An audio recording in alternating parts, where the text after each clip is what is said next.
So with that in mind, with Brodie Van Wagenen most likely gonzo, here are some potential GM candidates for Sandy Alderson, and Steve Cohen to play with to consider. This is from MetsmerizedOnline. First off, we have David Stearns, who's the Brewers president of baseball operations and GM. He grew up a Mets fan. Always nice. Love that.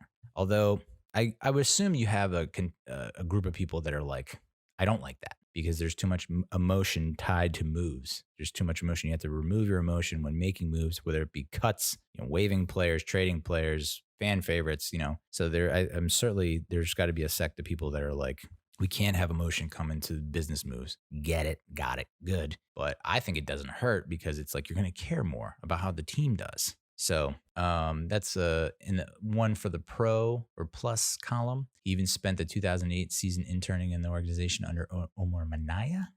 He rose to the ranks of the Indians front office, was assistant GM with the Astros, and at age 30 became the Brewers GM 5 years ago. He orchestrated the Christian Yelich trade, and the Brewers promoted him to president of baseball operations early 2019. And the concern here from MetsmerizedOnline is that would he be willing to take a step back and just become the GM for the Mets? I don't know, especially with the Brewers being so close and on the cusp for so many years.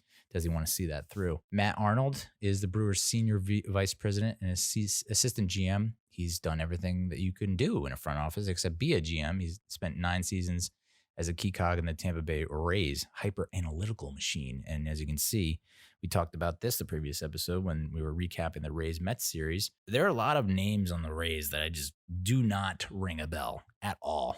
They just are not familiar. They're not brand names, but they get the job done. And I have to believe that's because of the analytics, the stats guys, the computer guys, the numbers guys. So I think even, it's been mentioned that Steve Cohen is going to be more analytics driven, which is great. And so he's probably going to lean towards an analytics driven GM, which is also great. Billy Owens is next on the list. He's the A's assistant GM and director of player personnel, and he specializes in player development, believed to be one of his strongest skills. He spent 19 seasons in the A's front office. So I think you can see the two-pronged approach that we have going for us when considering GM candidates. We want to be analytical and smart with our money. Where we don't have money, we want to be smart and have it be numbers driven.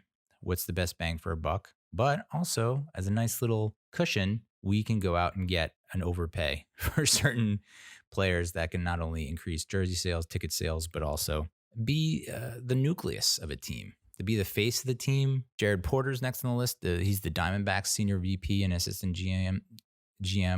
He worked for the Red Sox from 2004 to 2015, spending 2 seasons with the Theo Epstein's Cubs. 4 championships as an executive at the age of 40. Pretty good. Mike Chernoff, the Indians GM, he reportedly turned down an interview with the Mets back before Van Wagenen was hired. He grew up in North Jersey and played ball at Princeton for interning with the Indians. And some would speculate he turned down the interview because he doesn't like the Wilpons. And who would argue with that? Now that there's new ownership, maybe he'll come back to the table. Jason Paré, Braves assistant GM, research and development, one of the most analytically savvy minds across all of baseball, according to MMO.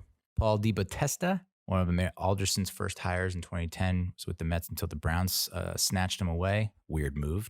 He's now the chief strategy officer for the Brownies, and then he served as GM of the Dodgers between 2004 and 2005. I understand the connection. I understand it's a familiar move, and we tend, when stuck with a tough decision, we tend to regress or resort to familiarity. I'm hoping we don't go with DePodesta. I don't know, just a gut feeling. JP Ricciardi spent 8 years as special advisor to the Mets under Alderson. He's the GM of the Blue Jays from 2001 to 2009. I'd say, yeah, there's a connection to Alderson there, but can we do better? And I don't know how to pronounce this name. Kim NG is the last name. Hey, I'm white. I'm not using any of this excuse, but I'm an uncultured swine. Apologies. Kim was the assistant GM of the White Sox, the Yankees, and Dodgers. She has since worked as the senior VP of baseball operations at the commissioner's office, will be the first woman to hold the position of GM in any of the 4 major North American sports leagues. I mean, that would be, not going to lie, that'd be kind of cool. That would be cool. It would be cool. Forward thinking and diversity, inclusion, all that. I just don't see it happening. And then the last name on the list, Bobby Heck, scouting director for the Astros between 2007 and 2012, special assistant to the GM with the Rays. Just kind of a wild card offering from MMO. So of those names, We said DePodesta and Ricciardi. It's like, yeah, it's great. They have relationships with Alderson. Maybe they come back in a different capacity. I just don't think GM is right for them. I would much rather go with someone who has the analytical mindset. Is that Matt Arnold? Is that Jason Paré? Those kind of the leaders in the clubhouse for me.